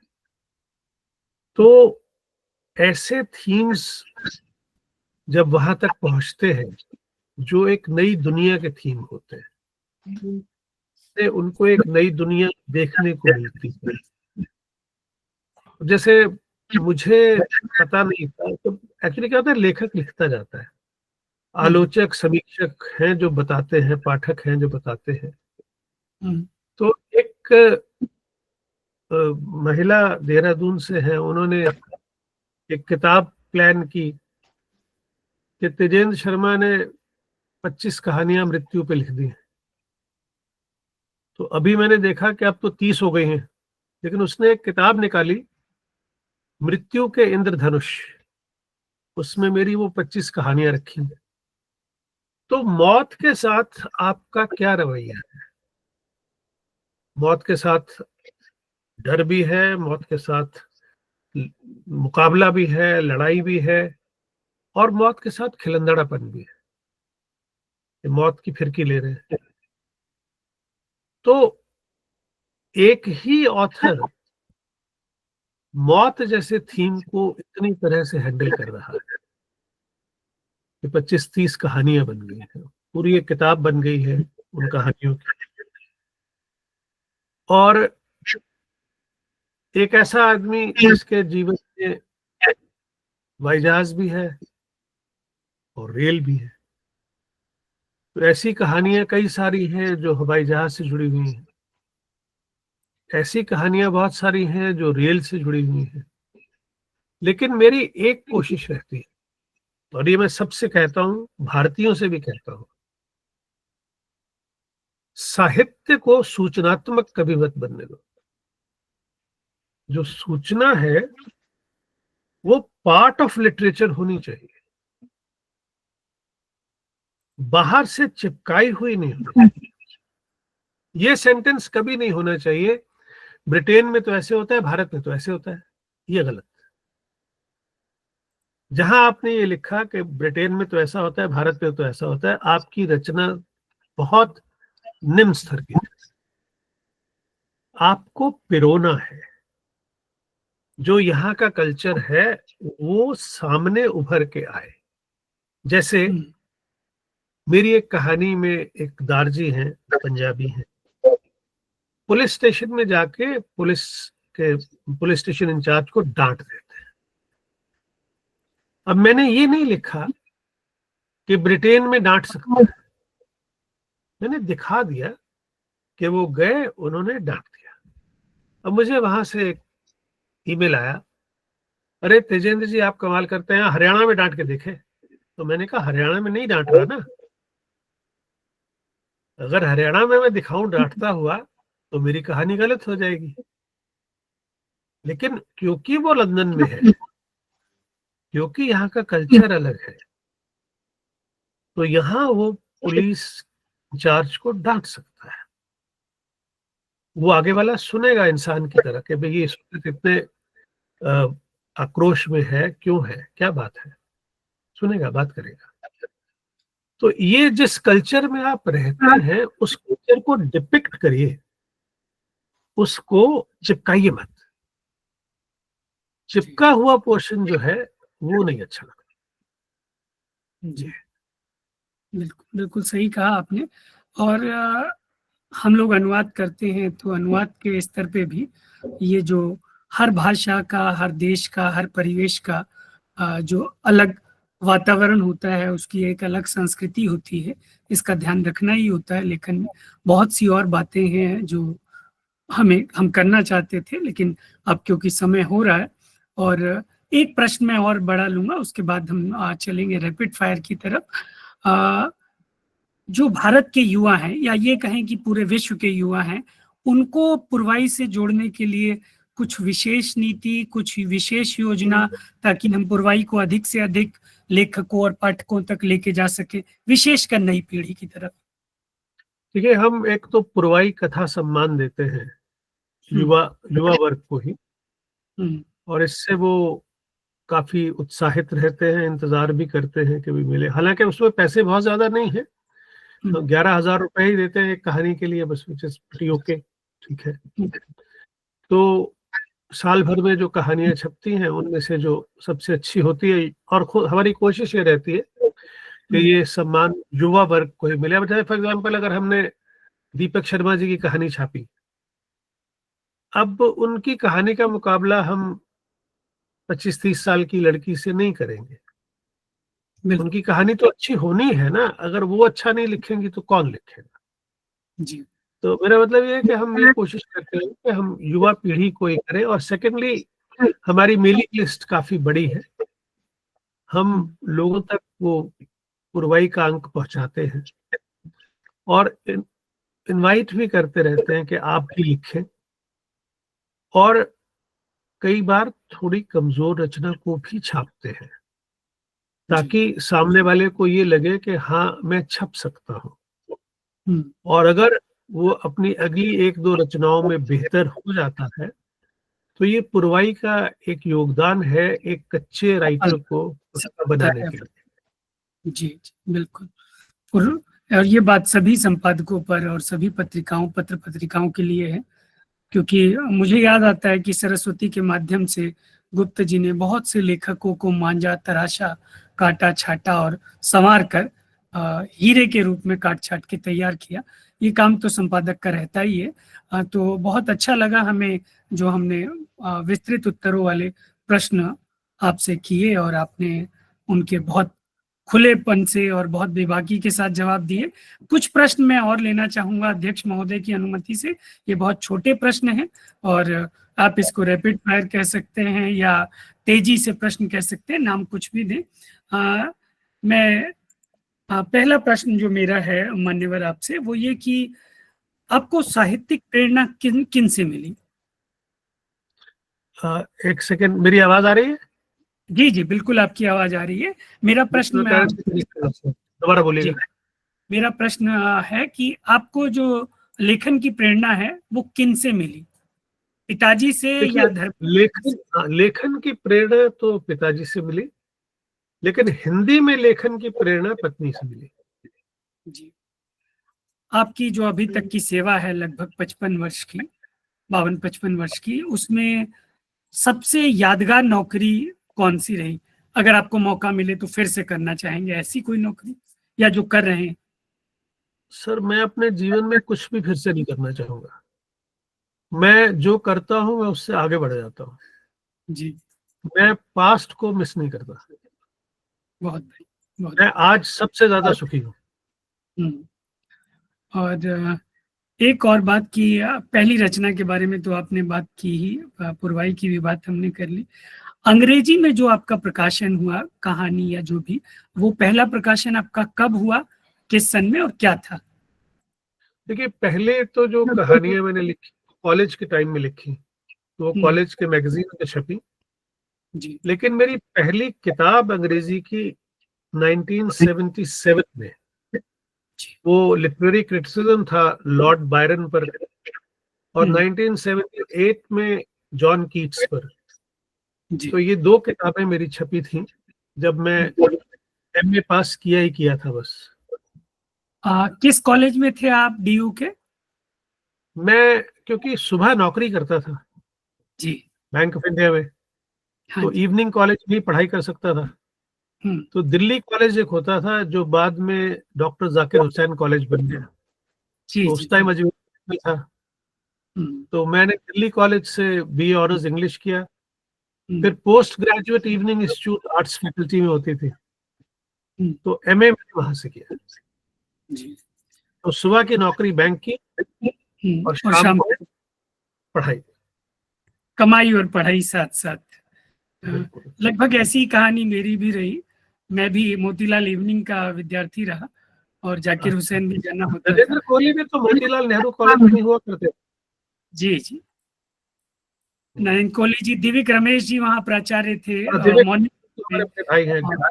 जी, सुरेश सी शर्मा जी इवनिंग में थे, अभी हमारे उद्घाटन समारोह में जुड़े थे, 80-82 वर्ष के थे। खैर, मैं अगले प्रश्न पे आता हूँ मान्यवर कि अपनी बहुत सी कहानियां लिखी, उन कहानियों की कुल संख्या और सबसे पसंदीदा कहानी आपकी लिखी हुई। देखिए, कहानियां तो 101 हो गई, मैं पसंदीदा इस मामले में कह सकता हूं कि मेरी पहली 25 कहानियां मेरी पत्नी ने ठीक की, उसकी भाषा और उसका प्रेजेंटेशन। जब मैंने देह की कीमत कहानी लिखी तो उसने कहा कि अब मुझे आपकी कहानी ठीक करने की जरूरत नहीं है, आपको कहानी लिखनी आ गई। तो वो पहली कहानी थी जो मुझे लिखनी आई थी, तो सर्टिफिकेट पत्नी से मिला था। तो आप समझ सकते हैं कि वही सबसे ज्यादा प्यारी रही होगी। जी, जी, बिल्कुल सही बात है। एक और प्रश्न आपकी, जो एक लंबी 20-21 वर्षों की नौकरी एयर इंडिया की रही, उसने आपके साहित्यिक जीवन को कैसे बदला? बहुत संक्षेप। देखिए, अगर मैं चाहूं तो एक पूरा संकलन एयरलाइन से जुड़ी कहानियों का हो सकता है। बिल्कुल।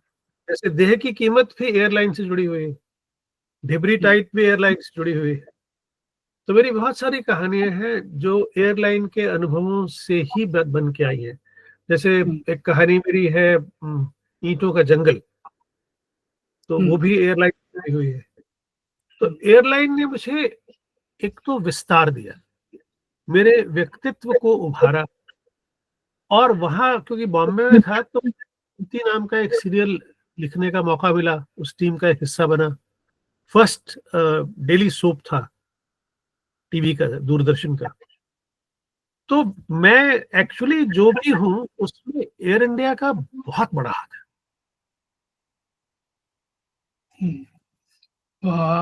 अगला प्रश्न जो है, आपने कहानी का जिक्र किया, ढिबरी टाइट, जो जिस पर आपको पुरस्कार भी मिला, उसके बारे में बहुत संक्षेप में, इसकी कथा वस्तु क्या है ढिबरी टाइट? बहुत ज्यादा 80s में था कि विदेश में जाके बसना है। जी। अच्छे भले बड़े किसान का बेटा था, लेकिन खेती नहीं करनी, और कुवैत में रहने के लिए चला गया। और वहां शादी करने के बाद बीवी को भी ले गया। तो बीवी डिलीवरी के लिए तैयार है, ये काम पे है। बीवी फोन करती है कि भाई डिलीवरी होने वाली है। अब ये तेजी से गाड़ी चला के जा रहा होता है, रास्ते में स्पीडिंग के लिए पकड़ा जाता है, और ईद की छुट्टियां हैं। अब ये लॉकअप में है और बीवी की डिलीवरी घर में ही हो जाती है, वो बीवी मर जाती है। और घर में एक बच्ची है 1.5-2 साल की। वो फ्रिज खोलती है, वो फ्रिज में फंस के फ्रिज बंद हो जाता है। तो जब ये घर पहुंचता है 3 दिन बाद, तो पत्नी की लाश, बच्ची फ्रिज में, और जो नया बच्चा पैदा हुआ वो मर गया। तो वो इस तरह से इंसान टूटता है, और वो कैसे वापस भारत आता है। और जब टीवी पे खबर देखता है कि इराक ने कुवैत पे कब्जा कर लिया, तो जोर से चिल्लाता है, मारता सौर्यानु करती सालियां दी टिबरी टाइट। तो उसको लगता है कि उसका जो बदला था वो कुवैत ने चुकाना था, और इराक ने वो बदला लिया। ये कहानी। जी, बहुत बहुत धन्यवाद मान्यवर। हमारा अगला प्रश्न भी आपके जो नौकरी का अनुभव रहा उससे जुड़ा हुआ है। बीबीसी हिंदी रेडियो में आपका जो काम करने का अनुभव रहा, बहुत संक्षेप में 2-3 वाक्यों में।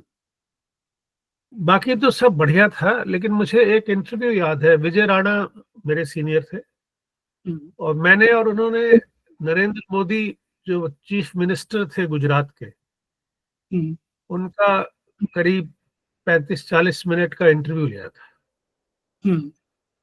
तो वो एक अच्छा अनुभव था कि भाई एक आदमी जो है वो किस तरह से गुजरात को देखता है। हमने काफी तीखे प्रश्न भी पूछे उनसे उस समय के हिसाब से, और उन्होंने जवाब भी दिए। तो मुझे लगता है कि उस पीरियड का जो मेरा सबसे ज्यादा मेमोरेबल मोमेंट था वो नरेंद्र मोदी जी का इंटरव्यू था। जी, कहानियों की हमने बात की, आपकी पसंदीदा कहानी की बात की जिसमें सुधार की आवश्यकता नहीं रही। कहानियों को भी लेते हुए लेखन की आपकी जो सबसे प्रिय, आपके दिल के करीब जो विधा है, वो कौन सी है? कहानी, कविता, लेख या संपादकीय, किसको आप अपने दिल के करीब मानते हैं? देखिए साहब, मैं मूलतः कहानीकार हूँ जी। और कहानी हर विधा की माँ होती है। चाहे आप कविता लिखें, गजल लिखें, संपादकीय लिखें, कुछ भी लिखें, आप अपनी कहानी कहना चाहते हैं। चाहे नाटक लिखें, कहते आप अपनी कहानी है।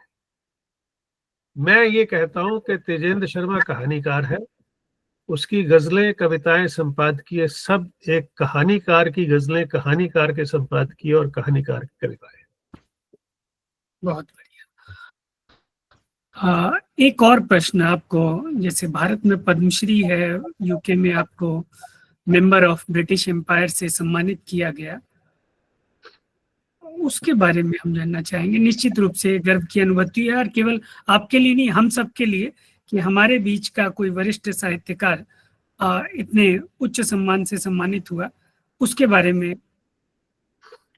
देखिए, जो भारत में पार्लियामेंट्री सिस्टम है और जो सम्मान है, ये सब ब्रिटेन से लिए गए हैं। ये पार्लियामेंट्री सिस्टम ब्रिटेन में था, हमारे यहाँ भी आ गया। तो ब्रिटेन में MBE, member of British Empire, OBE, order of British Empire, इसी तरह से CBE, और उसके बाद फिर नाइटहुड, सर। तो इसी की तर्ज पे भारत में शुरू किए गए पद्म पुरस्कार, पद्मश्री, पद्म भूषण, पद्म विभूषण और फिर भारत रत्न। तो ये यहाँ से वहां पहुंचे, ये पहली बार हुआ है और अब तक केवल एक ही बार हुआ है। ये मतलब मैं भारतीय लेखक को पुरस्कृत किया गया हिंदी में, कि किसी भी लेखक को हिंदी लेखन के लिए महारानी ने MBE का सम्मान दिया हो, ये ना तो इससे पहले हुआ ना इसके बाद हुआ जी। तो इससे पहले वो हिंदी को इस काबिल नहीं मानते थे। इसलिए जब मुझे सम्मान दिया तो चार्ल्स ने पूछा कि भाई तुम ऐसा क्या लिखते हो कि तुम्हें ये सम्मान मिला है। तो आप देखेंगे कि हम दोनों बात कर रहे हैं उस वक्त में एक दूसरे से ना। तो मैं उनको समझा रहा था कि मैं क्या लिखता हूँ, और वो मुझे बता रहे थे कि मेरी भी एक चैरिटी है इंडिया में जिसके लिए मैं बहुत काम करता हूँ। तो मेरे लिए भी ये अनुभव था, के लिए भी। ज़किया ज़ुबैरी जी हमारी जो कथा UK और पुरवाई की संरक्षक है, तो हम सब गए थे वो इस बकिंगम पैलेस में ये सम्मान लेने के लिए। तो एक नया अनुभव था, और यहाँ का जो सिस्टम है वो इतना अच्छा है कि मैं जब चाहूं ब्रिटेन की संसद में हिंदी का कार्यक्रम आयोजित कर सकता हूं। ये एक यहाँ की बहुत बड़ी उपलब्धि है। बहुत बहुत आभार, आपने इतने सारे प्रश्नों का उत्तर दिया हमें। और बस 2 प्रश्न और हैं। आपने पिछले 4-5 दशकों में विश्व के बहुत से देशों की यात्रा की। किस देश की यात्रा सबसे ज्यादा सुखद या स्मृतियों में रहने वाली रही? मुझे ऑस्ट्रेलिया का शहर पर्थ बहुत पसंद है।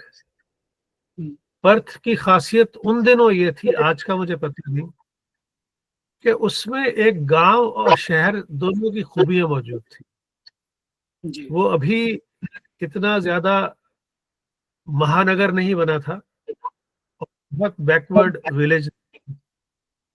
तो विलेज का सच्चापन, सरल एटीट्यूड और शहर की फैसिलिटीज, उन दोनों का मिश्रण था पर्थ। वहां मैं पोस्टिंग करता था तो एक 2 बेडरूम का ड्यूप्ले फ्लैट मिल जाता था रहने के लिए। तो मेरे बच्चे भी बड़े खुश होते थे, पत्नी भी और मैं भी। वहां 3 महीने एक तरह से बस एक लंबी छुट्टी बना के आते थे। मैं काम करता था, ये लोग खुश रहते थे। बहुत बढ़िया। एक सुखद संयोग की बात यह है कि मैं जिस उपक्रम में हूँ उसकी पर्थ में जो है एक्टिविटीज हैं, काफी गतिविधियां हैं वहां पर। लेगेसी माइंस के नाम से वहाँ सोने का खनन हमारी कंपनी करती है, और ये संयोगी है। देखिए, आपको वो शहर पसंद है और पर्थ में ही वो लेगेसी माइंस करके NMDC छोटा सा गांव हुआ करता था, किंग्स लेक विलेज जी वो पर्थ शहर से थोड़ा सा दूर था, तो हम लोग वहां रहा करते थे जी। और अब हम बिल्कुल समापन की ओर बढ़ते हैं। बिल्कुल आखिरी प्रश्न है, आपने पूछा भी है सोशल मीडिया पे, लेकिन यही प्रश्न मैं आपसे पुनः करना चाहूंगा कि रिटायरमेंट को लेकर आपका कोई विचार है या नहीं है? सर क्या होता है कि हम सोचते रहते हैं, डिसीजन तो एक झटके में होता है। जी तो अभी तक लगता है कि दिमाग नई चीजें ग्रहण कर रहा है, और वो मुझे हर हफ्ते पता लग जाता है जब संपादकीय लिखता हूँ। जी और सुबह उठ के 3:30 बजे नहाने में दिक्कत नहीं होती, तो लगता है कि शरीर भी चल रहा है। बिल्कुल और जाके अलग अलग कैरेक्टर्स को मिलता हूँ, क्योंकि मैं 5 स्टेशंस का मैनेजर हूँ, तो मैं कहीं भी किसी को मिल लेता हूँ, तो मुझे बहुत सारे कैरेक्टर्स भी मिल जाते हैं, कहानियां मिल जाती हैं। कहानियां मिल जाती हैं। हर आदमी के पास कोई ना कोई कहानी है, सिर्फ उसको नहीं पता कि उसके पास है। हम्म, मुझे पता है कि हाँ, ये कहानी दे गया मुझे। तो ये इस मामले में फिलहाल, क्योंकि मैं लेखन से तो रिटायर हो नहीं सकता, जी वो तो सवाल ही नहीं पैदा होता। अगर रिटायर होने के बारे में सोचना है तो वो केवल नौकरी से, क्योंकि लगा 55 साल एट ए स्ट्रेच सीधी नौकरी हो गई है, तो शायद एक आदमी के जीवन के लिए काफी है।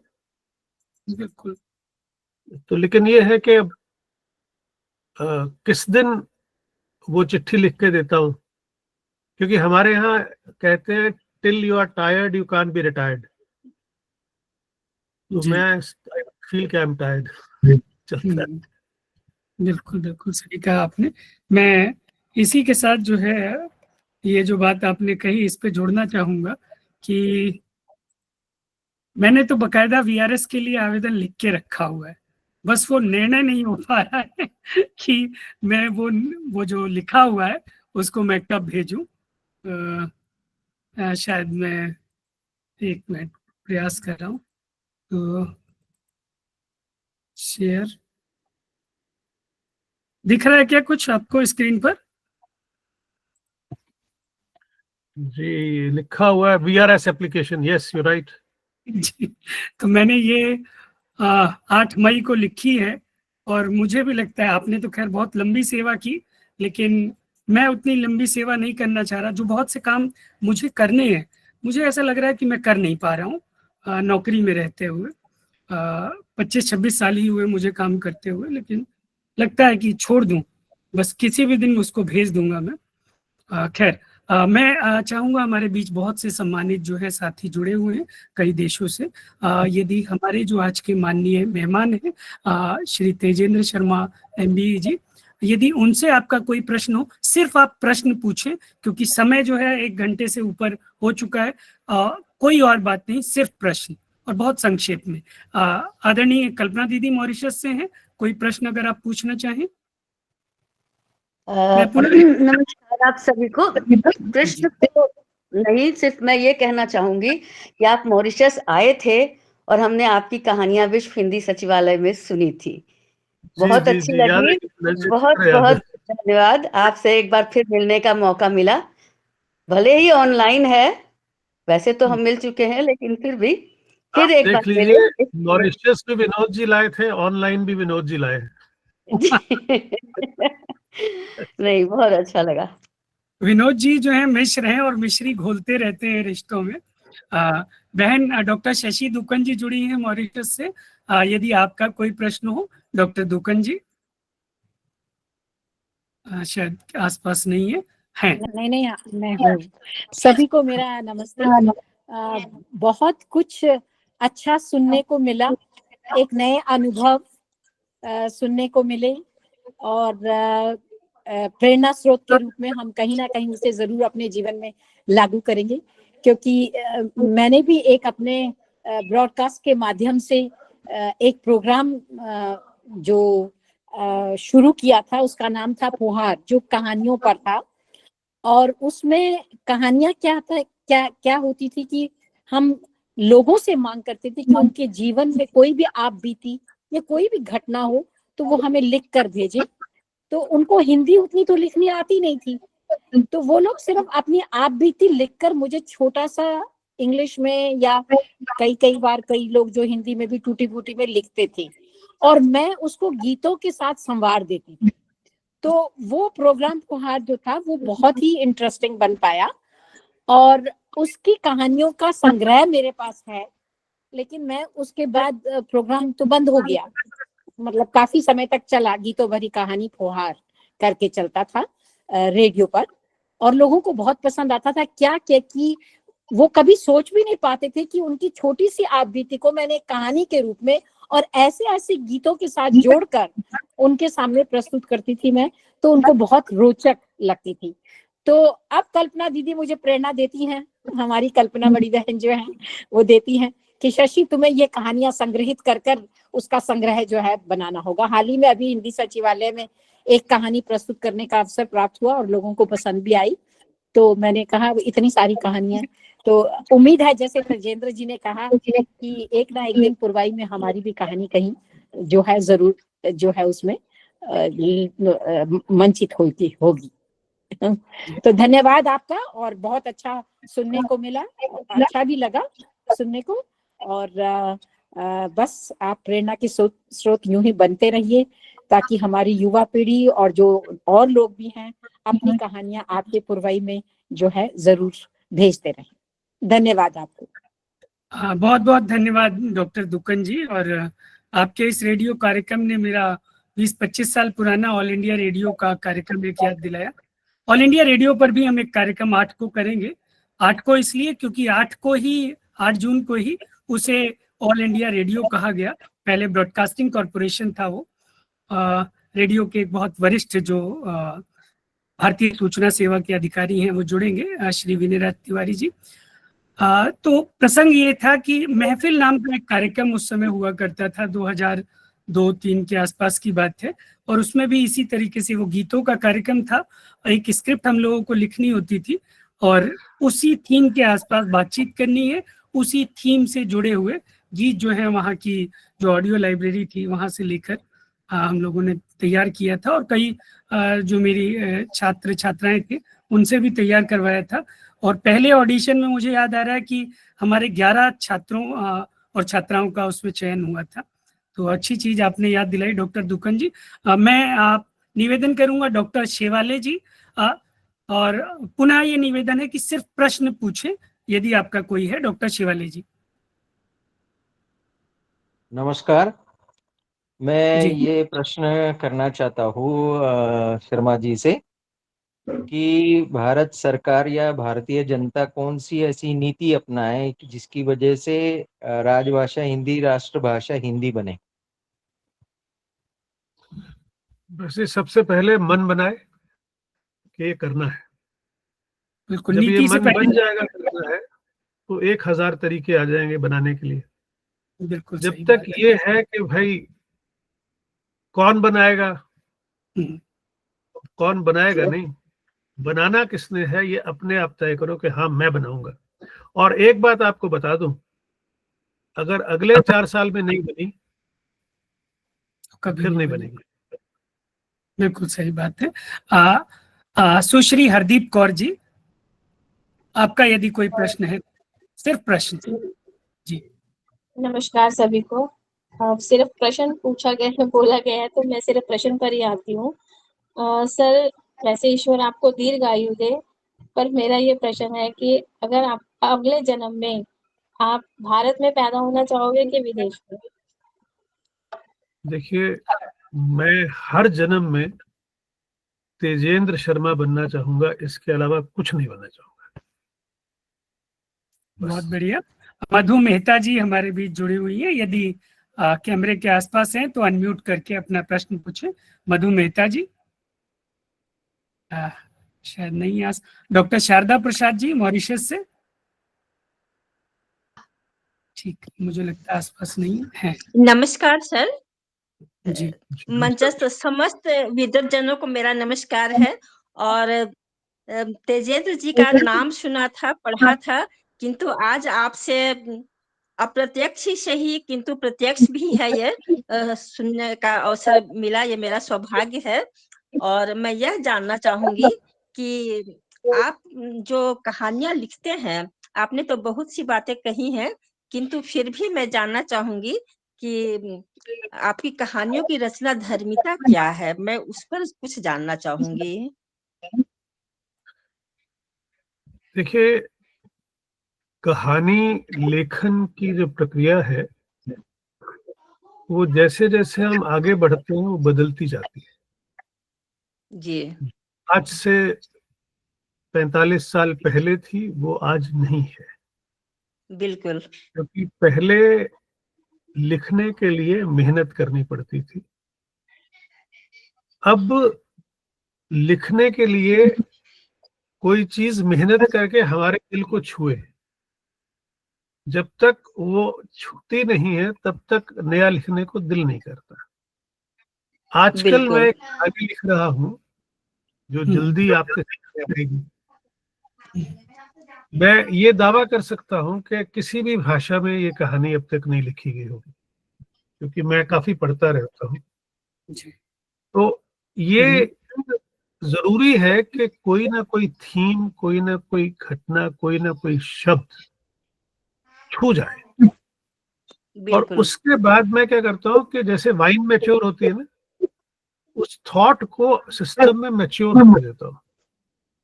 और जब एक बार वो मैच्योरिटी लेवल परफेक्ट हो जाता है, फिर वो कहानी रुकती नहीं है, फिर वो एक ही सिटिंग में टाइप हो जाती है।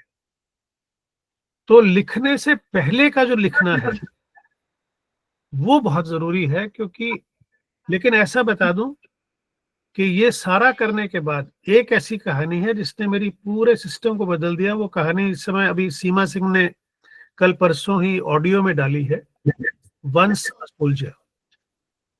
अच्छा, कहानी कुछ और सोची थी, शुरू कर दी और वो पूरी कहानी बदल गई। तो वो आप कभी कहानी पढ़ें वंस ए सोल्जर या उसको सुने, जी, तो मैं आपको फिर बताऊंगा कि कहानी सोची क्या थी और बनी क्या। तो बिल्कुल, ऐसी स्टेज आती है कि पात्र आपकी कहानी को लेके आगे बढ़ जाते हैं जी, और आप उनके साथ साथ चलना शुरू कर देते हैं। बहुत तो ये बहुत स्टेज जब आती है तो लगता है कि वाह, this is what I like to do. तो वंस ए सोल्जर कहानी जरूर ढूंढिएगा। जी, बहुत बहुत धन्यवाद मान्यवर। मैं अभी निवेदन करूंगा डॉक्टर सोमदत्त काशीनाथ जी से, आप भी मॉरिशस से हैं, यदि आपका कोई प्रश्न है तो आपका स्वागत है। नमस्कार सर, मैं सोमदत्त काशीनाथ हूँ। आपसे मॉरिशस में ही मुलाकात हुई थी, यहाँ जी, पर जी, विश्व हिंदी सचिवालय में जब आपने प्रस्तुति का आयोजन किया था। मेरा एक छोटा सा प्रश्न है, आप लेखक भी हैं और संपादक भी हैं, ओके। कुछ लोग बिना लेखन किए संपादन बन जाते हैं, संपादक बन जाते हैं, संपादन करने लगते हैं। क्या उनके संपादन में और जो कोई एक लेखक है और संपादन की ओर प्रवृत्त होता है, उनके संपादन में कोई फर्क होता है, या फिर ये कोई अनिवार्य, इसमें कोई अनिवार्यता नहीं है? देखिए, एक अखबार में संपादकीय छपता है, जी एक मैगजीन में छपता है और एक साहित्यिक मैगजीन में छपता है। जी तो जब कोई कथाकार संपादकीय लिखता है तो आपको पूरी कहानी का मजा देता है। आप उस संपादकीय को भी बीच में नहीं छोड़ सकते, क्योंकि उसमें भी कथा तत्व है। इस तरह से लिखा गया है कि आप उससे जुड़ जाते हैं। जी वेयरएज जो पॉलिटिकल कमेंटेटर्स होते हैं, जो अपने अखबारों के लिए संपादक लिखते हैं, उनकी ऑडियंस अलग होती है, उनकी सोच अलग होती है, उनकी विचारधारा अलग होती है। हम कोशिश ये करते हैं कि संपादकीय भी एक साहित्यिक कृति बने। जी तो जब संपादकीय साहित्यिक कृति बनेगा तो वो अपने उन पाठकों तक ठीक से पहुंचेगा जिन पाठकों के लिए वो लिखा गया है। जी सर, ये फर्क। जी धन्यवाद सर। एक और आखिरी प्रश्न मैं चाहूंगा, मनुम प्रिया शिव जुड़ी हुई है मॉरिशस से ही, यदि आपका कोई प्रश्न है तो आप भी पूछ सकती हैं। मनुम प्रिया जी। नमस्ते सभी को बहुत धन्यवाद। मैं देर से जुड़ी हूँ और बहुत अच्छा लगा आप विद्वानों को सुनकर। मेरा कोई प्रश्न नहीं है अभी। धन्यवाद। धन्यवाद आदरणीय। तो बहुत अच्छा रहा ये करीब 1.5 घंटे का सत्र, और हमने हालांकि योजना बनाई थी कि 1 से सवा घंटे में इसको हम किसी तरह। मेरा अनुभव अच्छा, मैंने कहा था। बहुत बहुत और अभी तो आप चाह रहे थे कि मैं अपनी बात कहूं। जी जी बिल्कुल। तो बिल्कुल आपका स्वागत है, अगर आप अपनी बात कहना चाहें तो। जी तो देखिए, बात आपकी जवाब मेरे होने चाहिए, तो बात तो हो गई, जीत हो गई। बहुत बहुत धन्यवाद। ठीक है सर, आप सबसे विदा लेता हूँ, थोड़ा आराम करूंगा। बस 2 मिनट हम चाहते हैं कि अध्यक्ष महोदय को और सुन ले, हम 2 मिनट का समय और लेंगे। माननीय आज के इस कार्यक्रम के अध्यक्ष माननीय प्रोफेसर बिना बोले लाल हो रहा है, तो डांटेंगे तो और लाल हो जाएगा। जी सभी को एक बार फिर सादर नमस्कार। और हमेशा की तरह तेजन शर्मा जी को सुनना आज तो बिल्कुल अद्भुत। मैं बार बार देख रहा था उस तेजेंद्र को जो किसी रेलवे स्टेशन के किसी क्वार्टर में जिसने जन्म लिया। तो मुझे लगता है इसीलिए रेल से इनका पीछा नहीं टूटा कभी। तो चाहे अंडरग्राउंड रेल हो, चाहे ओवरग्राउंड रेल हो, और वहां से फिर दिल्ली आना, ढेर सारी चीजें, और इन्हें एक मुकम्मल इंसान वो सारी चीजें बनाती हैं। इतना आसान नहीं होता है तेजेंद्र बनना, तेजेंद्र होना। हमारे मित्र मॉरिशस से बोल रहे थे कि संपादक और लेखक, मुझे लगता है कि लेखक फिजिशियन होता है और संपादक सर्जन होता है, और तेजन शर्मा दोनों हैं, फिजिशियन भी हैं, सर्जन भी हैं। कभी भी ये सजीव अंगों को नहीं काटते हैं लेखन में, संपादक के रूप में निर्जीव को सजीव बना देते हैं। और बड़ी साफगोई से ये भी कहते हैं कि मैं कहानीकार हूं। जब कहते हैं कि प्रवासी लेखकों को महत्व क्यों देते हैं, क्योंकि ये अपने को नहीं मानते हैं कि प्रवासी हैं। हिंदी का लेखक दूसरे किसी भाषा में तो प्रवासी लेखक नहीं होता, हिंदी में क्यों प्रवासी, भेद क्यों? और हिंदी के बड़े लेखक हैं, बड़े कहानीकार हैं तेजेंद्र। और भारत में जो लोग लिख रहे हैं या लिखने का दावा करते रहे हैं, उनसे अच्छों से अच्छे हैं ये तेजेंद्र। और मॉरिशस में जब आए थे तो जिस तरह से इन्होंने कहानी पाठ किया था, देखने लायक था, सुनने लायक था। और इनके लेखन में वो बेचैनी भी दिखती है, वो माटी की महक भी दिखती है। और बिल्कुल एक सफल और सार्थक लेखक, पत्रकार, कहानीकार, शायर है। और रेडियो से शुरू किया हुआ इनका अपना जीवन, तो एक वो भी ये दिख जाती हैं। सीरियल में काम करना, सिनेमा में काम करना, वो भी नाना पाटेकर जैसे व्यक्ति के साथ। लेकिन कभी मैंने इनको सर पर ऐसे हाथ करते नहीं देखा जैसे नाना जी बोलते हैं। कुछ बचा ही नहीं, क्योंकि सर पर कुछ बचा ही नहीं है। और मेरे तो अपने तरह तरह के अनुभव है। जब मॉरिशस में गए तो किसी ने मेरे बारे में कुछ बता दिया इनको, ये अपने लहजे में उन्होंने पूछना शुरू किया कि अरे भाई, सुना है तुमने अपनी पत्नी को पढ़ाया लिखाया, क्या से क्या बना दिया, एक काम तुमने छोड़ दिया, कोई ढंग का लड़का देख के उसका विवाह भी करवा देते। तो उससे तेजेंद्र है कि एक विवाहित व्यक्ति को भी कहते हैं कि तुम जब इतना कुछ कर गए, तो इनके भीतर वो पंजाबियत भी जिंदा है, मैं यही कहना चाहता हूँ। और जब मैं देखता हूँ कि जब दिल्ली आते हैं तो फरीदाबाद जाना नहीं भूलते हैं, है। और इनकी कहानियों में जब मैं देखता हूँ, चाहे वो स्मृतियों के घेरे की बात हो या नई जमीन ने आकाश की बात करिए, मौत में भी मध्यांतर खोज लेते हैं, जबकि लोग कहते हैं कि मौत तो बिल्कुल पर्दा गिर जाता है, आखिरी सीन है, लेकिन ये मौत में मध्यांतर खोजते हैं। इनके यहाँ कहानियों में सपने नहीं मरते हैं, ये दीवारों में रास्ता खोज लेते हैं। कब्र में मुनाफा कमाने वाला पहला लेखक मुझे मिला, ये सीधी रेखा में परतें खोज लेते हैं। इनके यहाँ आंखें बिल्कुल बेघर होती हैं, ये देह की कीमत लगाते हैं, या जिस कहानी की चर्चा इन्होंने की डिबरी टाइट या काला सागर की जब बात करते हैं, या जब एक गजलकार के रूप में, एक शायर के रूप में आदमी कहते हैं ये घर तुम्हारा है, या जब कहते हैं कि मैं इस देश का, तो ये लगता है कि इतना बड़ा कैनवास इस लेखक, और इसके बाद भी इतनी सहजता सरलता इस तेजेंद्र जैसे प्राणी में, इंग्लैंड में रह करके भी।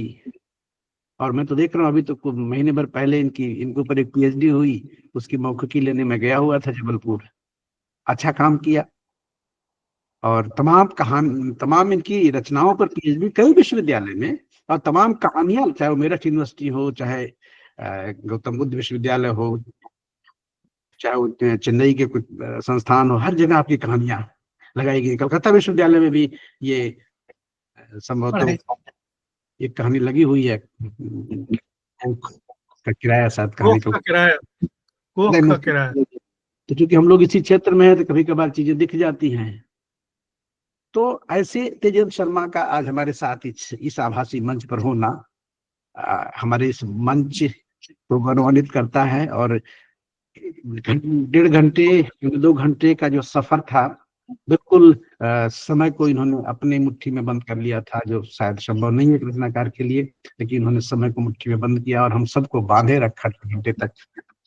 और मुझे लगता है कि इससे अधिक कुछ कहने की स्थिति नहीं है। जितने लोग जुड़े और चीजें हमारे रिकॉर्डिंग में रहेंगी, और ये हमारे लिए एक सामग्री है, क्योंकि ऐसे कोई तेजेंद्र नहीं बनता है, वो जुनून, वो बेचैनी पैदा करने वाला, और वो एक मुकम्मल इंसान जिसको मैंने देखा है लंदन की गलियों में, जो पहुंच जाता है एयरपोर्ट पर विनोद मिश्र को लेने के लिए, अपने घर उठा लाता है, जो मॉरिशस आता है बिल्कुल सहजता के साथ, कहीं कोई बनावट नहीं, कहीं कोई नहीं, कोई अकड़ नहीं। तो इनके भीतर का साहित्यकार, इनके भीतर का रचनाकार, इनके भीतर का संपादक, और इनके सबसे हट इनके भीतर का मनुष्य, इनके भीतर का वो बेटा जो लंदन में रहता है लेकिन फरीदाबाद की चिंता करता है, जाते हैं तो माँ से मिलते हैं, बिना माँ से मिले नहीं आते हैं तमाम, जबकि हमारे देश की माएँ वहीं फरीदाबाद से थोड़ी दूर वृंदावन में रहती हैं, वो भी तो माएँ हैं, उनके भी तो बेटे हैं। तो ऐसे तेजेंद्र जो बिल्कुल संपूर्णता में, मैं मानता हूँ कि सदियों में कभी कभार तेजेंद्र पैदा होते हैं, और जिन पर भारत गर्व करता है, हिंदी का समाज गर्व करता है। और आने वाली सदी में जब कभी कहानीकारों की चर्चा होगी, अच्छे कहानीकारों की चर्चा होगी, तो तेजेंद्र याद किए जाएंगे, तेजेंद्र सम्मान के साथ पढ़े जाएंगे। और यही एक रचनाकार की सफलता भी है, वो कभी था नहीं होता है, वो हमेशा है रहता है। वो अपनी रचनाओं में हमेशा बोलता है, वो कभी चुप नहीं होता है, उसकी आवाज लेखनी के जरिए अक्षर, और अक्षर न अक्षरती अक्षर, अक्षर का कभी क्षण नहीं होता है, तो उस रूप में भी अमर होता है। ऐसे ओजस्वी, तेजस्वी, और जिसके नाम में ही तेजेंद्र हो, उस तेजेंद्र को अपनी मैं प्रणति, अपना प्रेम निवेदन करता हूँ, श्रद्धावनत हूँ।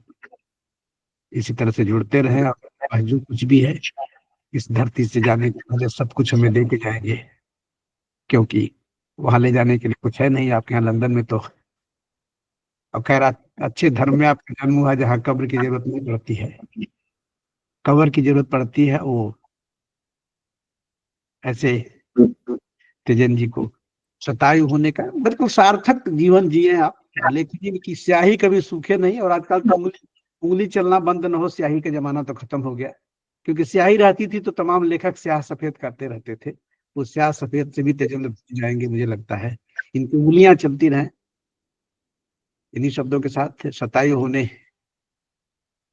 की शुभाकांक्षा करते हुए अपनी वाणी को विराम दूंगा। सबको प्रणाम, शुभ रात्रि।